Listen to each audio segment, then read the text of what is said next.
I'm not sure. Are we live? We are. I'm just going to skip the countdown. Hello, everybody. Welcome to Ask an Expert. I'm so sorry we're late. If you know who the guest is, you might know why we're late. Our guest is Coach Tony Sandoval, and we're late because we were chit-chatting in the green room because Tony is just an easy person to chat with and always gives me energy the second he shows up on a Zoom, or especially when we get to see Tony in person. So Coach Sando, thank you so much for joining us for Ask an Expert. It is a pleasure to see you. Thank you so much. I can't even say how much I was looking forward to seeing you all today. So thank you for having me back. Likewise. I look at my calendar and I'm like, there's where the bright spot's going to be. Kinsey and I, right before this, we looked back to see when our last Ask an Expert episode was with you. That was episode 79. I believe this will be episode 103. Kinsey, is that right? So anybody who's good at fast math, you can figure that out. But it was quite a while ago.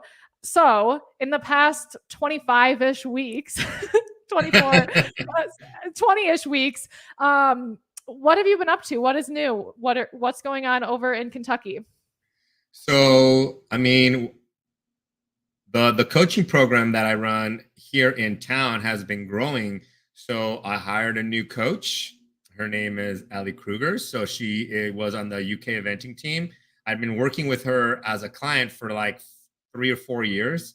So she was a perfect fit because she knew my program. I knew her. So she's up and running. And then I started an internship program. So I'm taking people that are wanting to learn how to work with riders, and just overall, I feel like, and my wife tells me this all the time, like, what are you actually teaching them?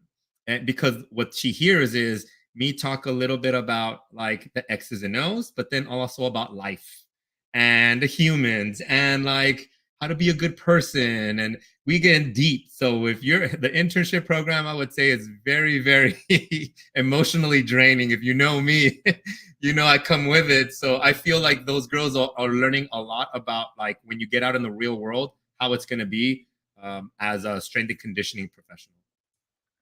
That is so interesting.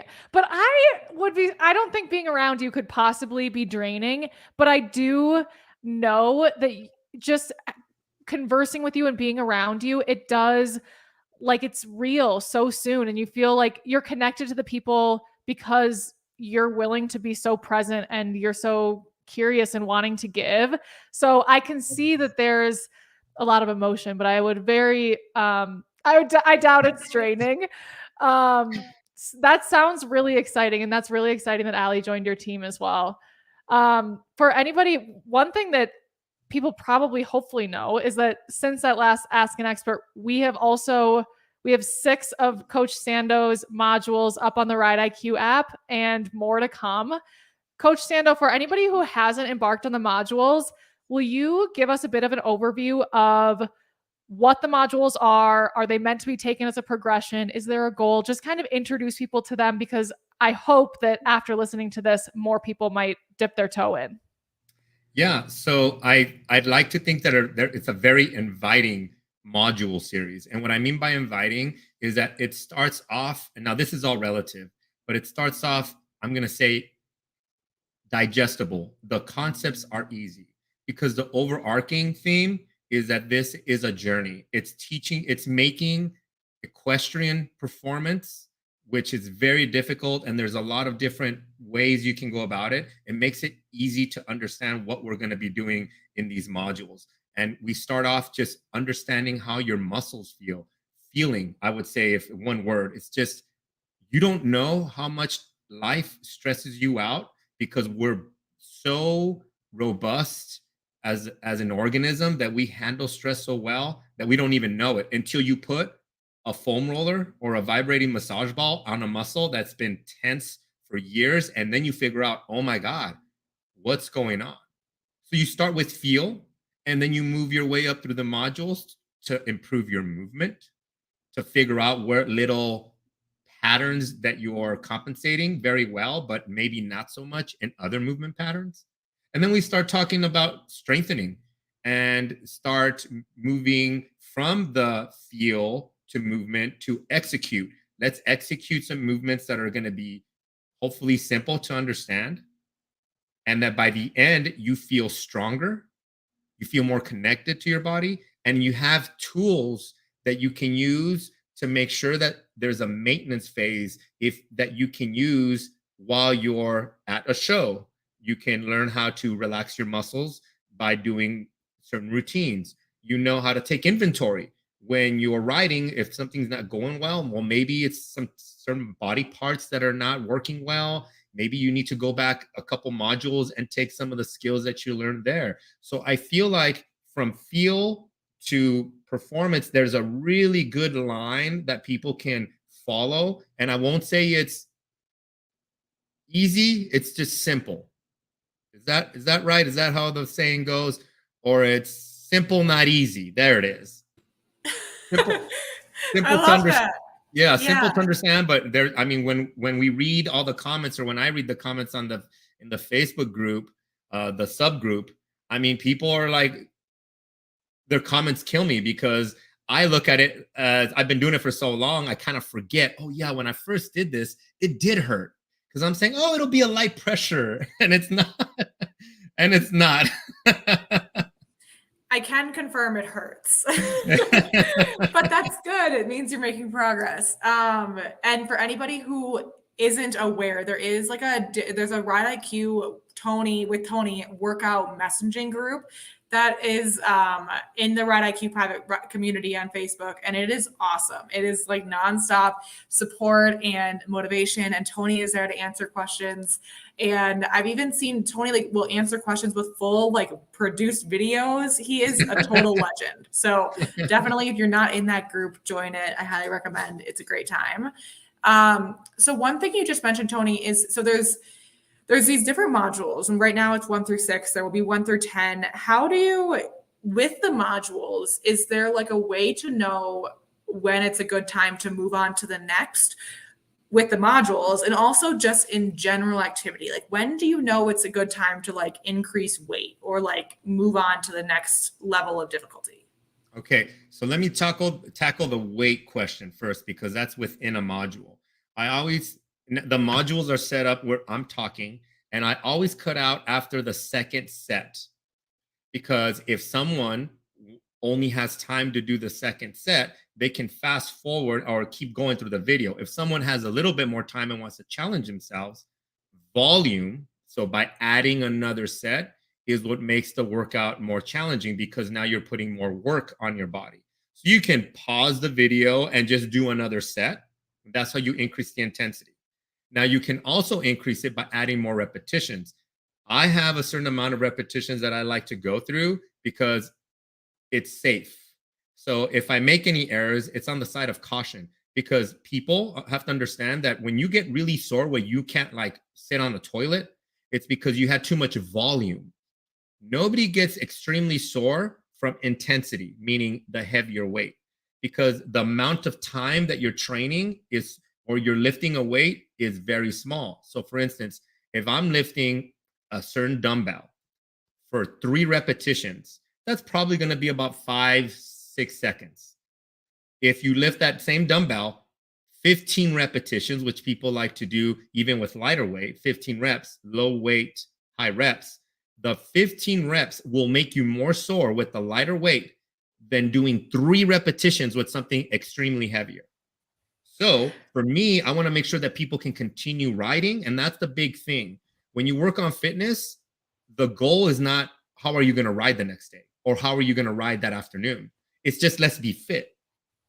But here, what I took under consideration was you're going to be able to ride, and you're going to be able to ride that day probably better because your nervous system, your brain, the main computer is active and it will remember, and you didn't thrash. So I always like to say what I did was I stimulated your body. I didn't annihilate your body. So that's the first part. Does that make sense? Very much so, yeah.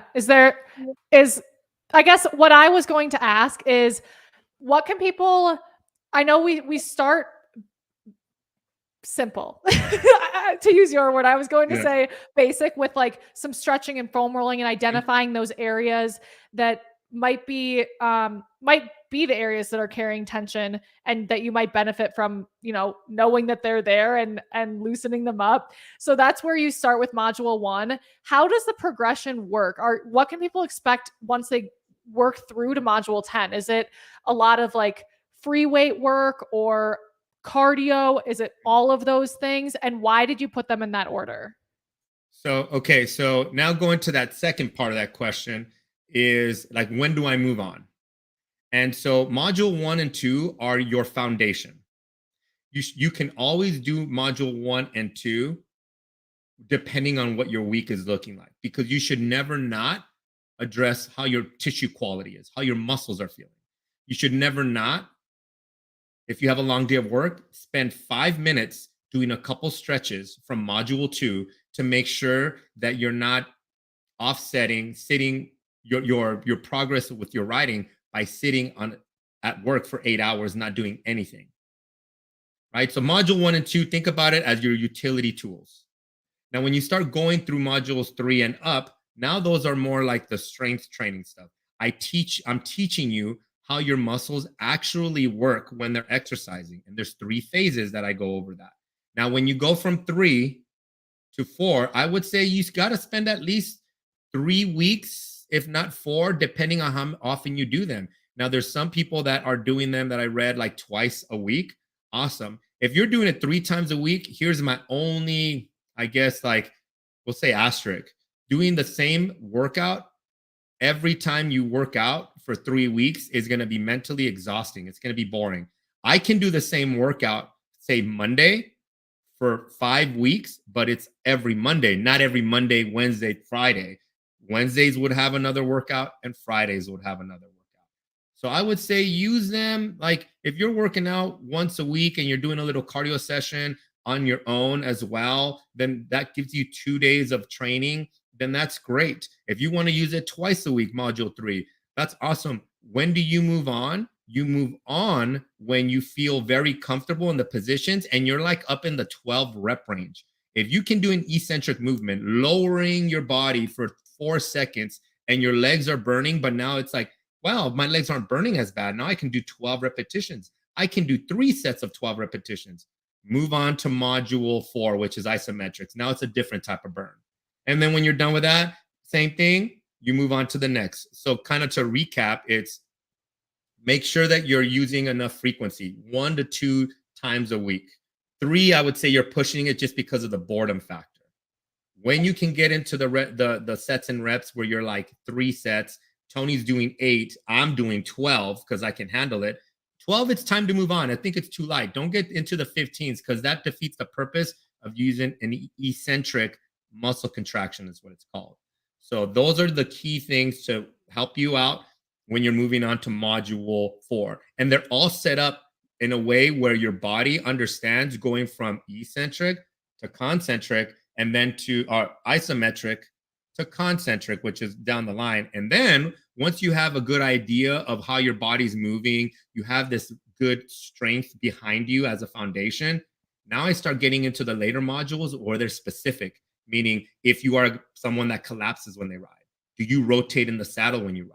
Are you struggling? I think I have one in there with like certain positions like 2-point or posting. So now I'm getting into a little bit of variety that you can always do 7. I can do module 7 or 8 and mix it, go back in and maybe still keep my isometric because I feel like that strength, I needed it. Or I just bought a kettlebell and I want to use that heavier kettlebell with module 4, which is isometric. So you can always use more intensity and go back to the later modules while you're working on module 7, module 8. So you can mix and match and make your own little program with using the modules because now you're finding ways to make module 4 different. Because if you're using module 4 with a band and then you invest and you go on Amazon and you're like, I'm going to get a 30 or 40 pound kettlebell because I think I'm strong enough now, that is no longer the same routine. That intensity is going to get you. Totally. And Kins, I'll let you go, but I'm just thinking as you're describing this, Coach Sando, like this is such a gift. We hear from people so often, like they are eager to want to improve their fitness and just intentionality as a rider, and knowing like not just where to start, but like where to go it's all laid out here, and you have made yourself so like, you've been so generous to make yourself accessible that like now and it's equestrian specific. Like, this is wild. So we're very grateful that you have gone through these efforts for us. Because I know, I mean, it's something that just a lot of people need some support on. Yeah, and what I try to do is, when I work with all my online clients, you learn some things about, again, me being intense and getting deep on things. You start to think about like the underlying issues that people may come with, and just as humans, we all have our insecurities. Sometimes it's tough when I ask someone, if I'm here, start your program. I'm going to put myself like right there, start your program. But then the person comes to me here. What I've gotten really aware of is to be like, well, instead of yelling from the end of the marathon finish line to come on, let's do it, I come down to you.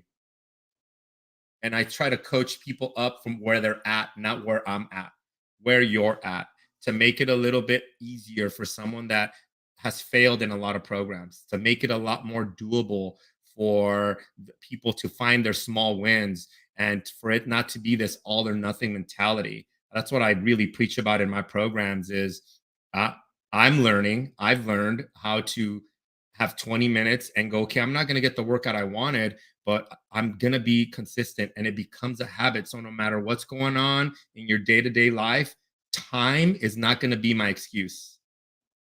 It will not. It's a priority to me. And even though I got a lot going on and I got these interns I'm running around with, but they know, hey guys, I'm going to need 20 minutes. So don't come in or go take a break because I need to get these 3 little exercises in, and then you can come on in. Those are my non-negotiables, because if I'm not feeling healthy, then nobody that's on my team is going to feel it from me, because I won't be able to bring the energy because I missed a workout. And to me, that's a big deal. Like, those are some of the non-negotiables. So I try to help people get to that spot, not say do this, but no, here are some things that I can help you with. People have questions. That's why I love answering them, because I feel like the more support you get, the better you'll feel about yourself, and the more comfortable you'll feel about maybe asking for some more help, because asking for help is a lot harder than what people think.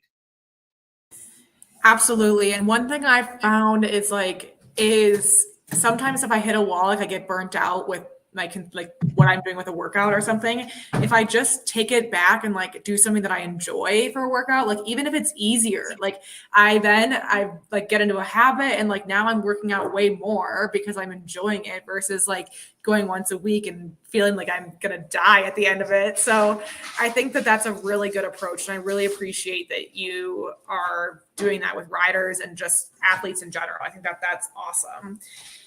So, Tony, one question we got from a member that I think is really relevant to module 1 and 2, and this is, but just also just fitness in general. And Grace is asking, she said, I've heard a misconception that people don't usually have tight hip flexors. They are actually weak hip flexors. Any strengthening exercises that you recommend to help with this? So she is on the right path. I think, like anything, well, I'll say this, anything in fitness is always going to have 2 sides. You can look up research and someone's going to say blue, and then there's going to be research that says red. And it's really difficult to kind of look deep into the research and figure out what's going on. But in my experience, a tight muscle is a weak muscle.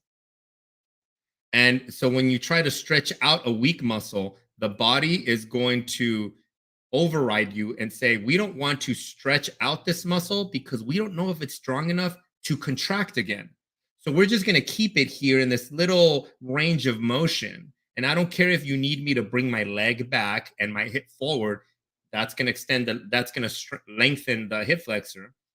We're not going to let you do that. So then your glute starts getting weaker, because your glute can't fully contract, because what's not allowing it is your hip flexor.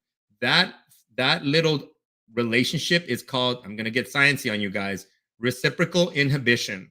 That means I am going to strengthen my glute in a certain way that will force the hip flexor to get long, and we'll call it stretch out. That's one part of it. The next part is to strengthen the hip flexor. And I think in one of the modules, I have an exercise to strengthen the hip flexors. It's a lying knee tuck, a resistance band knee tuck, where I anchor the band to a post, and then I lie down and I put it's usually a red band around my feet, and I'm laying face up. And then I bring my knees to my chest, trying to get my knees all the way actually to my chin so that my hips come off the ground, and then I extend my legs. So you can do that single leg, you can do that double leg, you can do that with, I just said a red band, but maybe even a lighter band, like an orange one or a yellow one. Usually in those resistance band packs, they come in that color formation. So a lighter one, but you can start there, because once you do get that hip stronger, the hip flexor stronger, but also the glute, that relationship is what's going to lengthen your hip flexor. Did I get too sciencey there or too confusing? If I can follow it, anyone can follow it, and I was following. Okay. I think I have something in there for hip flexors. I'm pretty sure. If anybody has already gotten to the hip flexor point, let us know in the Facebook group. Speaking of that, we're getting feedback in the chat from Liz. Liz said, modules 1, 2, and 3 have helped me, all caps, so much. I cannot wait to get into the rest.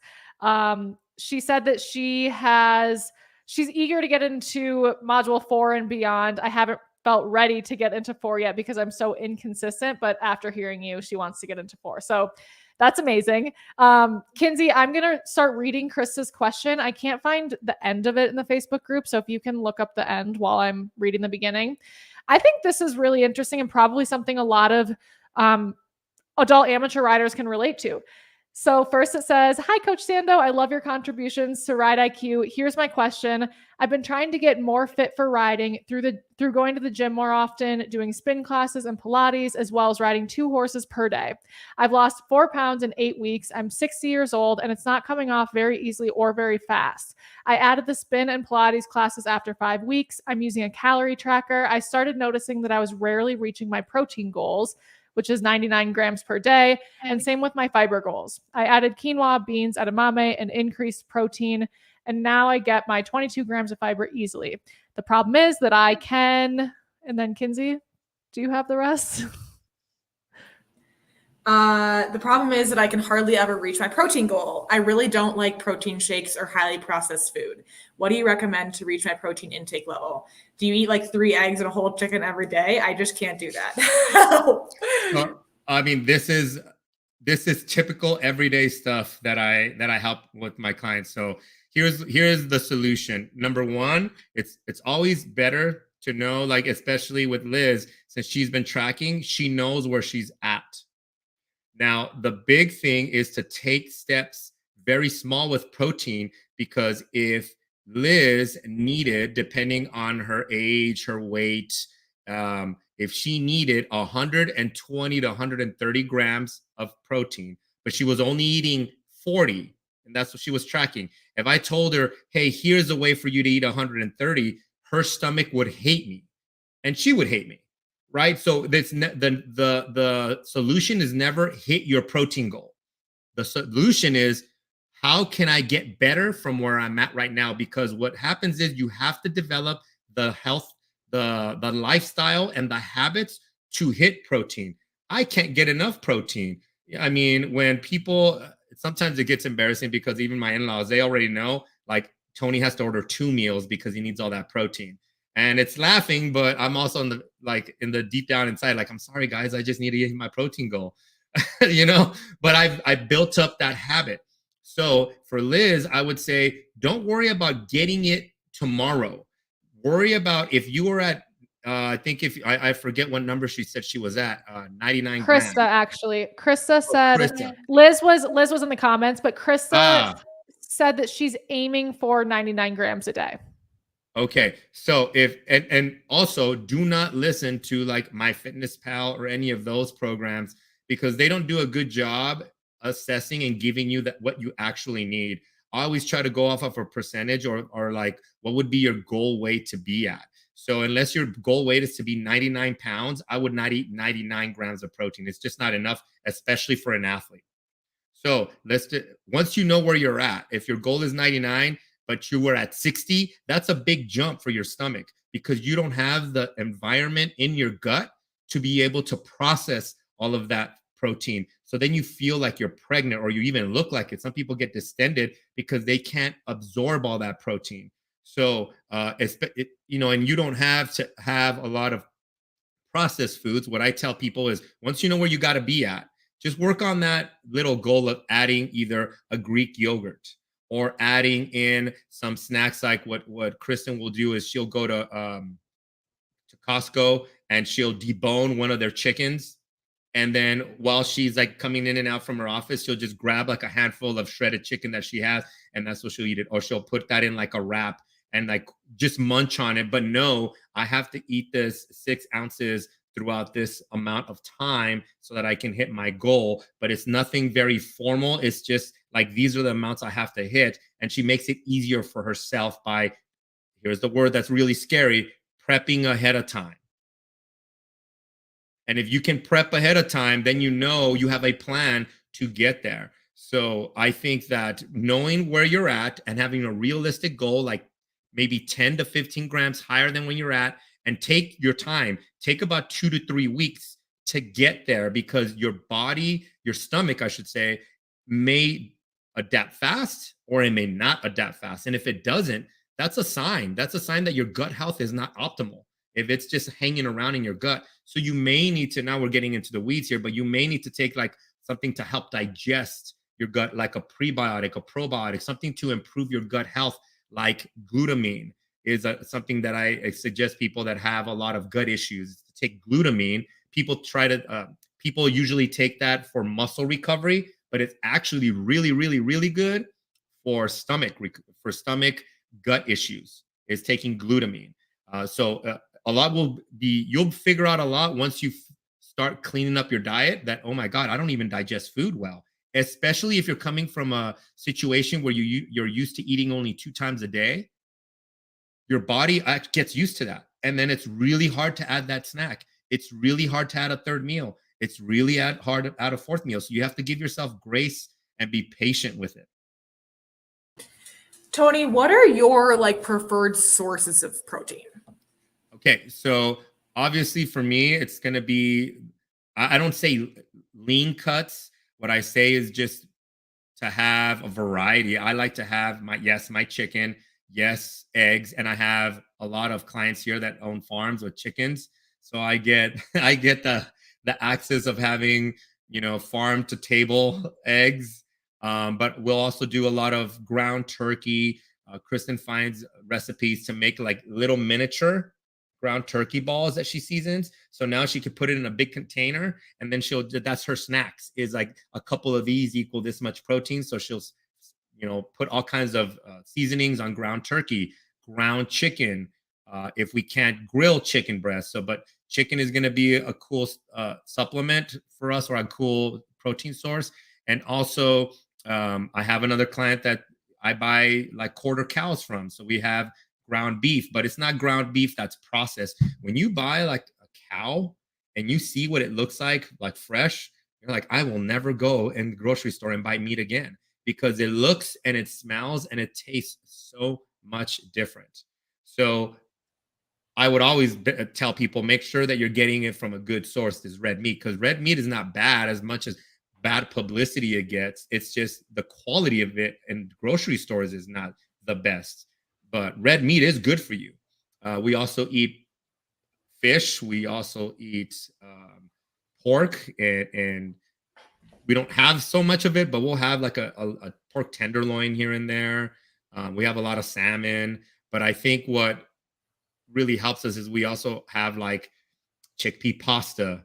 We go through 3 tubs of Costco Greek, like the Greek plain yogurt, the big ones, 3 almost a week.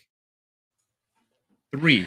So we eat Greek yogurt for everything. So Greek yogurt has a lot of good, not only probiotics, but it's a great source of protein. So Kristen is my wife, by the way. She'll make like a tzatziki sauce with Greek yogurt. She'll make all these like dressings with Greek yogurt. She'll do everything with Greek yogurt. So as we're eating, if she can't eat that meat, she'll just put Greek yogurt and slab it on there, and then she gets her protein goals. And we'll make parfaits. We'll make smoothies out of Greek yogurt. So that's I would say that's one of our main sources is Greek yogurt. Greek yogurt really does have so many uses. And it makes things better once you acquire a taste for it, or if you already have one, yeah, you can put it on top of anything. I want some of Kristen's recipes. And Yeah. Kinsey and I have been lucky enough to Kristen and Tony had us over for dinner, and these people can cook. So I would trust any recipe that Kristen has.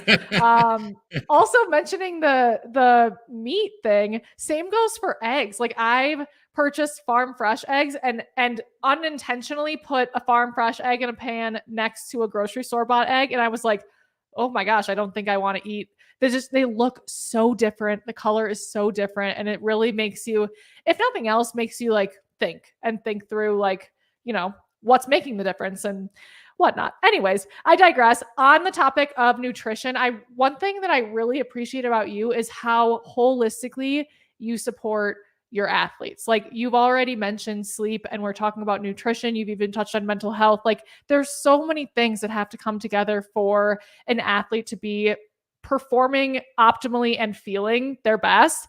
When it comes to nutrition, do you have a mantra or like a general approach that you help people kind of like get in their head so that they can start developing their own thoughts around how they should be approaching nutrition?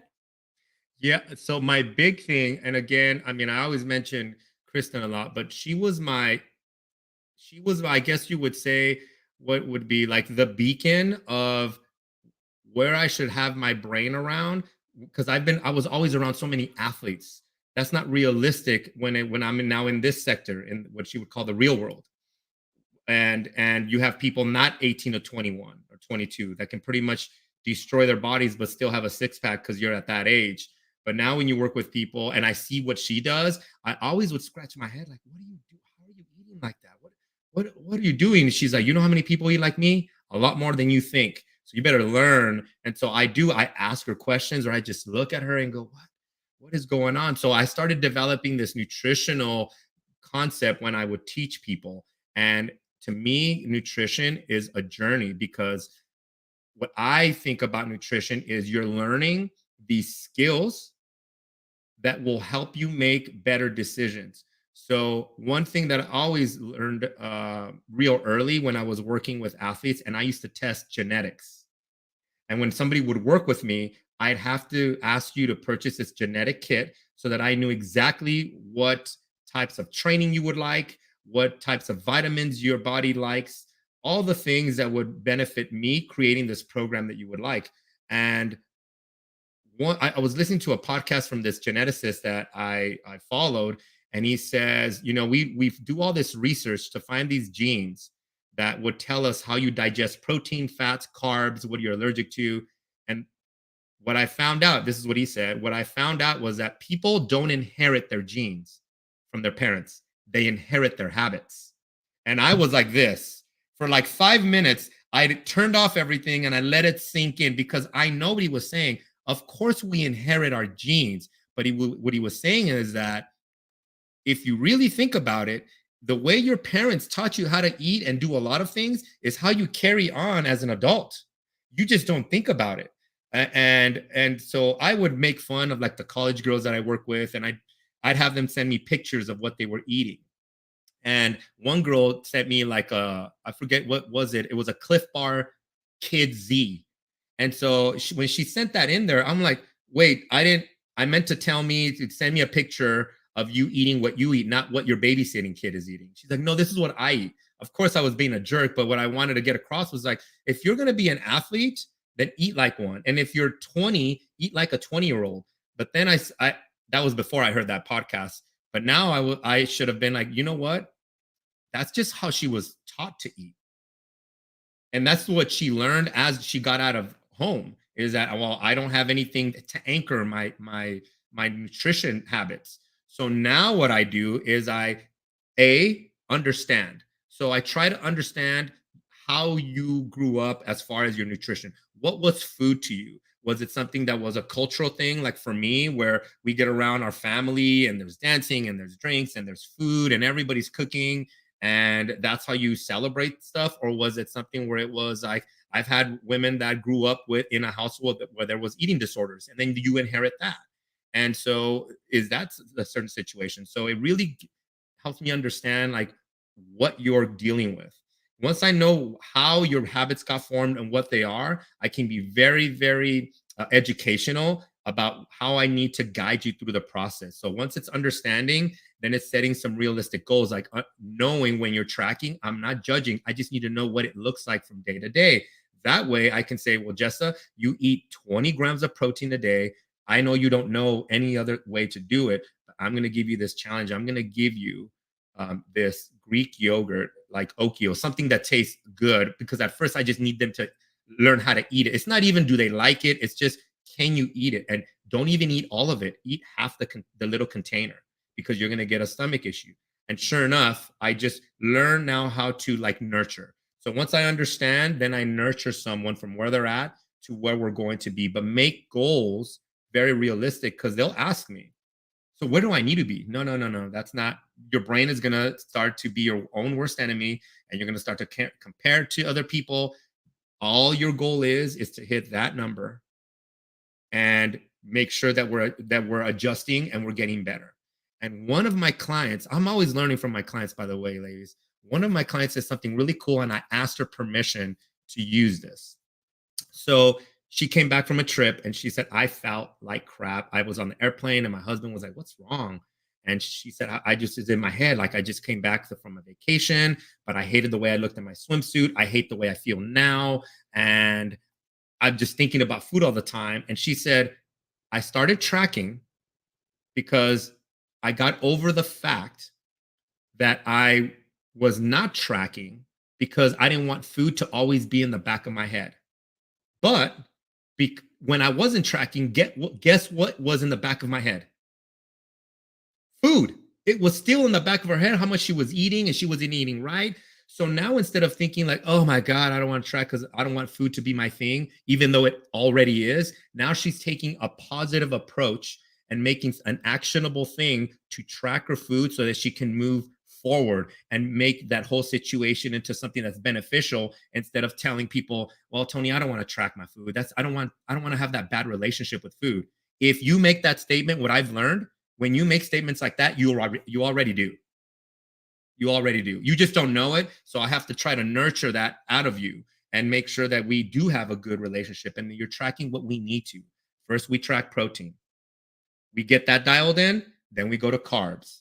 We get that dialed in, then we go to fats. Okay, you get that dialed in, live there. Live there for a couple of months where everything is cool, but someone's on a diet and she's losing. Don't worry about anybody else's journey. Just you worry about learning how to eat maintenance calories. You'll be surprised how much better you feel, how much you'll sleep, how much energy you'll have, how much brain power you'll have. And then when you get to a point where you're like, hey, Tony, can we cut down? I want to get like some body composition. Perfect. Your body's healthy enough to lose body fat. Your body's healthy enough to lose body fat, which is why a lot of people don't lose body fat or weight is what people say, because you're not healthy enough. Your body is going to have executive functions or executive orders to keep them alive. So if you're under eating, your body's going to drop what's called the basal metabolic rate. So it's going to make your processes a lot slower. So your energy expenditure goes down lower because you're not bringing in energy, because it's trying to keep you alive. So if we always live like that, you're not going to be healthy enough to lose weight. But the person that is eating maintenance calories, it might not even be clean. They might be eating out, dinners, but they're eating maintenance calories. As soon as they drop like alcohol, or as soon as they drop a couple meals, they lose body fat and weight. It's because their body was eating at a maintenance calories for a long time. So my goal is to push people to maintenance calories, whole foods, unprocessed. But yeah, you can go have a little fun once in a great while, but your habits are foundationally linked to those habits of eating whole foods, fruits, vegetables, hydrate. I know that was super long, but that's what happens when I get fired up on something, ladies. So I apologize. That was the best. I learned so much. And the chat is really active as well. And Krista just mentioned in chat, she's like, I have Greek yogurt. And she's saying, I'll probably throw it out because I have no idea what to do with it. But Krista, one thing that we do in our family with Greek yogurt that I love is we get like this is probably not Tony approved. So we get like the ranch seasoning. And if you put ranch seasoning in Greek yogurt, it tastes exactly like ranch. And you can dip vegetables in it. And it just tastes like ranch dressing, but it's Greek yogurt. So that's one thing that you can do with Greek yogurt. I recommend for you, Krista. So I do the same thing, Kenz. You got me all wrong. Good. We have ranch seasoning in our cupboard, and we will throw it on our Greek yogurt. So there. That makes me feel better. That makes me feel better for sure. It's Tony and Kristen approved. I love that. Okay, so Tony, just unless you have more questions on this, but to tie a bow on it for my questions, how much does the kind of formula for a person change based on their activity level? Like, is it really determined by, wow, you're riding 8 horses a day and doing X, Y, and Z, or you're sitting at a desk every day? Or is there like a pretty even formula for what everybody needs to do in order to get to like that base health status? It is very specific to everyone's situations, because the trainers that I work with that are 8+ horses a day have a different activity level than the person that rides 2 horses, but also is a professional in some other industry that has them in back of a desk or traveling a lot, right? And so their level of activity is a lot lower. So depending on their age and weight and the activity level, you would require different types of calorie expenditures or intake. So it is different. Somebody could weigh the same, be the same age, same height, but one's a trainer out there doing, very minimal very minimal work, help, and doing all of the work on the farm, and to someone that is boarding at her farm and just is coming from her office, where she's been working, or he's been working 10 hours a day, and then now gonna get some activity done. It's a little bit different demands. That makes a lot of sense. I don't know if this is the right place to fit it in, but Tony has really, and you don't know this, Tony, and I have never had the great benefit of being a student of yours, like having a training session or any sessions. But of course, we've done Ask an Expert and we see each other at events. And I pick up things, and I think of anybody in my life who has influenced my health. You have influenced my health so much. It is like, Kinsey can attest, I used to have wine every single night, not a second thought about it. And you kind of lead by example in that category. But more than anything, you've taught me that these efforts that contribute to a healthy life and a healthy mindset and healthy intentionality are impactful. It's not just the 12 weeks to lose 10 pounds or, these quick fixes. And you got me with a trackable on my hand, and I'm really loving my sleep scores and trying to see how to improve them. And it's making things so much better. I'm standing at my desk. These are all because you've helped me realize that these small just tweaks to how we live our lives can be helpful. And it really makes me feel so much better than the intense 12-week program that I want to, never do again ever and feel defeated with. So I mentioned it before, but the holistic approach and kind of understanding that small, incremental, and kind of the forever approach, not the by August 30th approach, is really cool. But of course, we're all on our own journey with this, and I'll continue to be on my journey forever, and everyone will be. But you've been an important part of mine.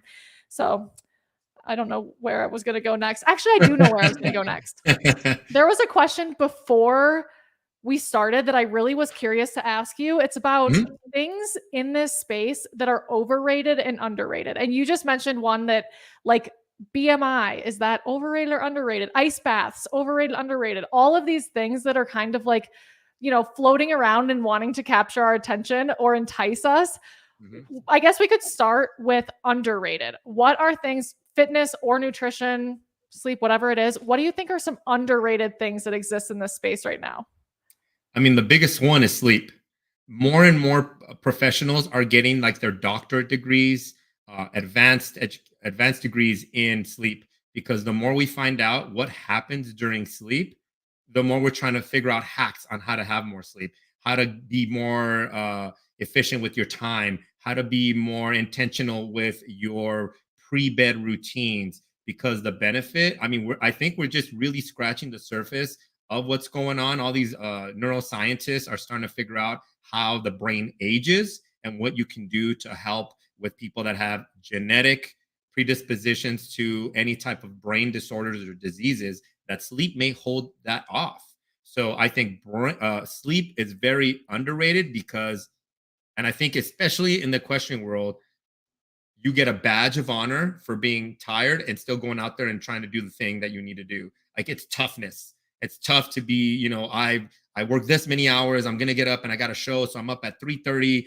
and I only slept 3 hours, and here I go. And so I think that in this space, I'm never not gonna talk about sleep or post things about sleep, even though it might be annoying, but it needs to really sink in. Tony, when it comes to sleep, is more always more? Like, Yeah, that's a good question. I think no, I think better is more, if that makes sense. Better is better. And what I mean by that is sometimes I will have nights where I sleep 6.5 hours, but I will feel really good because my deep sleep was an hour and a half. And usually, if I sleep like 8 or 9 hours and my deep sleep is 30 minutes, I will wake up groggy, like, something happened. And so when I look at my data, I'll be like, okay, that's what I slept like. But then what happened before, so that I can look at why I got there and how I can start to implement some different things. Sleeping earlier. Maybe it was that I was relaxing. So I finished my day earlier so that I could decompress, because I'm a high energy dude, I need 3 hours, not an hour, to unwind. So that way, by the time I get to sleep, I know I have a window where I'm going to be getting a lot of deep sleep before my body starts thinking, oh, hey, it's kind of getting ready to time to wake up. So I better start giving you some cortisol so you can have this cortisol awakening response and then get you out of bed. And so for me, it's always timing of like when you should be going to bed and waking up. And the more consistent you can be there, the more times you're going to hit your sweet spot and get good sleep. It's just, again, building the habits to always know I fall asleep at this time and I wake up at this time, no matter what, even on the weekends. And that would be a goal. Obviously, it takes a long time to get there, and you don't have to get there every single time. It's not all or nothing. It's an 80-20 rule. 80% of the time, it's going to be awesome. 20% of the time, you went on date night or you're on vacation or something like that. But at least you know your habits are set on good sleep. Yeah? Overrated. it's you, Jessa. Cynthia and I both went off mute. So sorry to leave you hanging. That was just a rookie maneuver. That is really compelling. And the consistency of wake up time and go to bed time is something that I didn't always know was important. It kind of seemed like 8 hours is 8 hours, but it is fascinating once you, especially if you have data behind it, to start understanding like what causes it, where are you getting the best results from. Is there anything else that comes to mind as underrated, or should we move on to overrated? Let's move on to overrated. And I feel for overrated, I know a lot of people, because a certain writer makes it so, he makes it very well known that he does this on his Instagram, but ice baths are very overrated. The science behind that has been, it's a little bit now dated on how ineffective ice is. So we used to use it in all of our football programs. We used to have big troughs, and all the players used to we used to make it mandatory for them to jump in right after practice. And what we found out was their recovery was not improving once they did that. They'd come out the next day and they would feel better, but they weren't getting in better shape. So let me rephrase that. So even though we were making their muscles feel better, say the muscles were getting tired when they were, this is an arbitrary number, when it was like an 8 out of 10 workout capacity, they would work all the way up to 8 and then they'd get tired. Well, we would be predicting that as the week went on or the weeks went on, that whatever we did, the same amount of work, that they would feel like that 8 was easier to get to. They're getting in shape. So that work now they can do longer. They're not winded. They would just, and what we found out is they were feeling, their muscles were feeling good, but they weren't improving their work capacity. So when you're not getting in shape by letting your body naturally go through the processes of improving fitness, healing, and you're always freezing everything, yes, acutely, you're going to feel better. Long term, you're not really improving, especially for people that do it for muscle soreness or cryo chambers so that you can recover faster. That's not accurate. I would say if you fall off, if you have an injury and you want to stop the inflammation, yes, ice it. That's always going to stand true. But if you're trying to be like, okay, I need my legs better for the next day when I do show jumping, I would say that that's not a good way to do it. At that point, you better be aching. You better have like, my back is killing me. Okay, dump yourself in there because that's the only thing that's going to get you to the next day. But to say just to do it, save the ice, save the pain, and do some myofascial foam rolling instead. That's so interesting. Yeah, that is something I haven't tried, but it does look like it hurts. So I'm glad that I get the permission to not try it. Yeah. One question we just got, or I guess kind of two questions we got in chat, and I know we're almost here at the end, so I want to just make sure I get to these. Yeah. Is one, I think it's the same person is asking kind of what is the best authority to go to vet information on finding like your own specific caloric and protein needs. And then kind of part two to this question is like, should you go to a nutritionist to get this like personal evaluation? And how do you know if that person is actually like telling you the truth? Right. Those are two tough questions. I think the first one I'm going to tackle is when you have a certain eating lifestyle, like say for, I had a client that was a vegan and she had a vegan Facebook group that everybody would go in there. And she actually was one of my biggest educators as far as vegan athletes was concerned, because I always kind of knew what needed to happen from a science perspective, but I just never seen it done in real life because, again, she was born a vegan, so she only knew the proper way to do it and the supplementations that she needed and how many pills she was taking. And I was like, wow, I don't know anybody that does all the things that you do. And she's like, yeah, that's why they're always sick or not tired or always tired and taking energy drinks, or they're doing other things unhealthy. It defeats the purpose. But my parents, I mean, we had tons of pills because when you're a vegan, you got to understand that a lot of the vegetables don't carry the same nutrients that they used to. So when you're getting organic, even organic at stores is not actually organic. So it's difficult to buy all the nutrients that you need. So you have to supplement with it. So it is more expensive because you're buying all these pills to supplement it. And the amount of calories that you need from it to equal protein, she showed me. Now this athlete was ripped, and she was in pre-law school.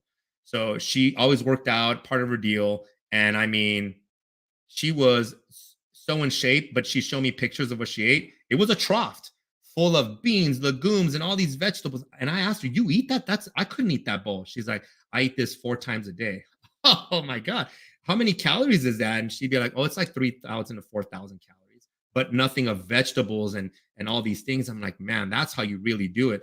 Not a lot of people do that. But she said, when you're in that community, they give each other recipes, suggestions, the pills that you need to be able to digest all of those carbohydrates that you're eating. So that way you can get the benefit of that lifestyle. So I would imagine that there are cohorts like that in Facebook, whether you're whatever, vegetarian, vegan, pescatarian. I am sure that there are special interest groups in there that would not only just give you information, but give you a lot of support to make sure that they give you like, hey, if you're eating at a restaurant, this is what you should do, because that would be a cool benefit.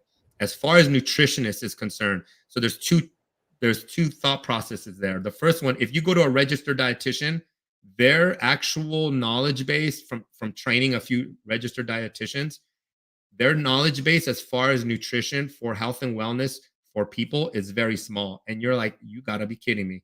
Most of their work is learning how to create meals, from like learning how to create meals at $5 a plate, or learning how to work with companies and how to build menus for big companies.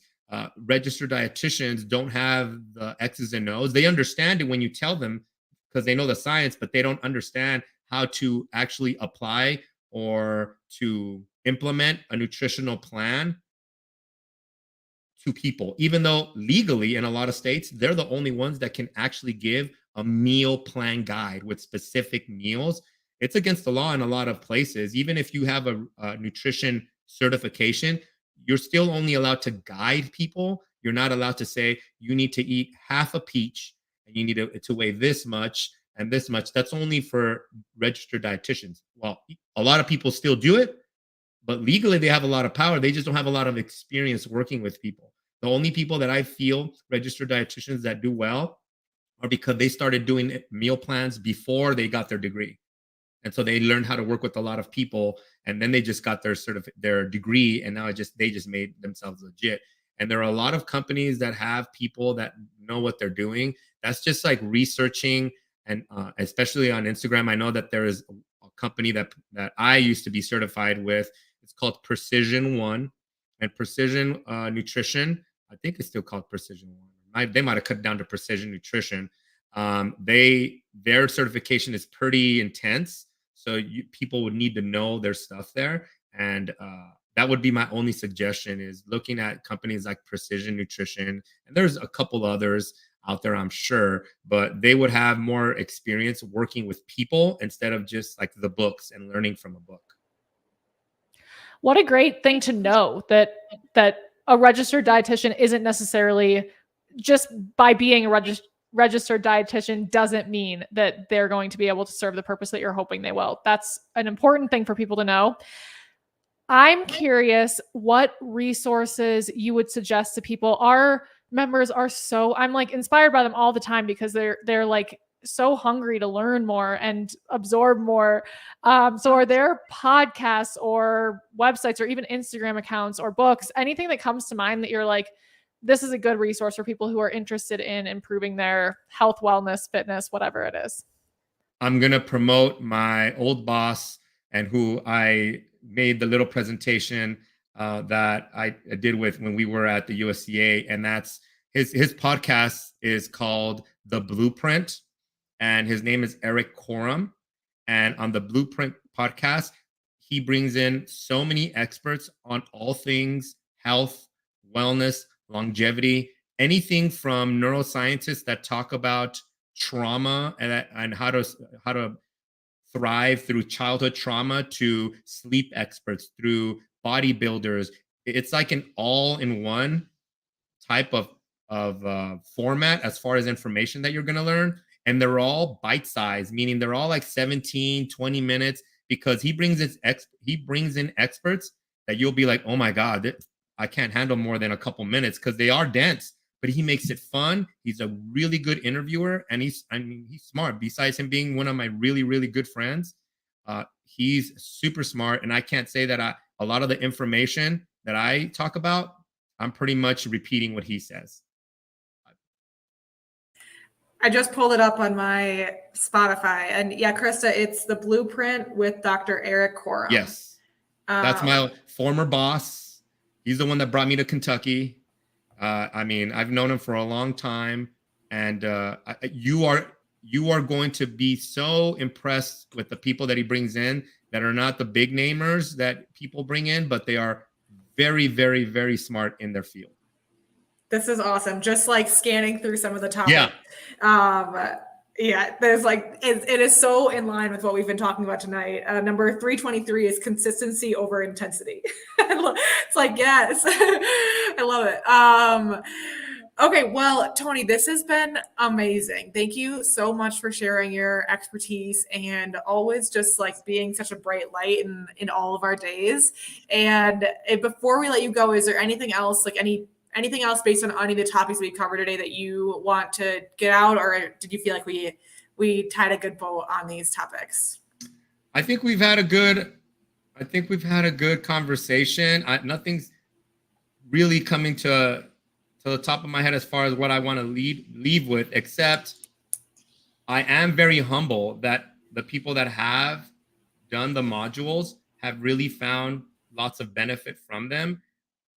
When making them, I thought I'm going to be able to provide a service, provide some direction, but I would have not thought that a lot of people would have even been into it that much that they made another group from the private group to say, hey, we're going to motivate each other and the questions that they have. That's why it's not hard for me to set up my little studio and make some like high-end videos for people, because people are putting in that much effort. I want to match the effort that people come with in that group, because it does mean a lot to me. Anytime I make something and people engage, it does feel really good. So thank you all for giving me that platform. I really appreciate it. Yes, we appreciate you. If anybody is not in that chat group yet, like Kinsey said, it's within the private Ride IQ Facebook group. Just click chats. You'll see the Coach Sando chat. But it is amazing. People are saying, I haven't felt I've had this discomfort for 10 years. I thought it would never go away. And here it is, or my riding's feeling better than ever. And that's just after a couple of modules. So it really is incredible, but no surprise because you are so dedicated to your work. So thank you for being part of the platform. And I hope we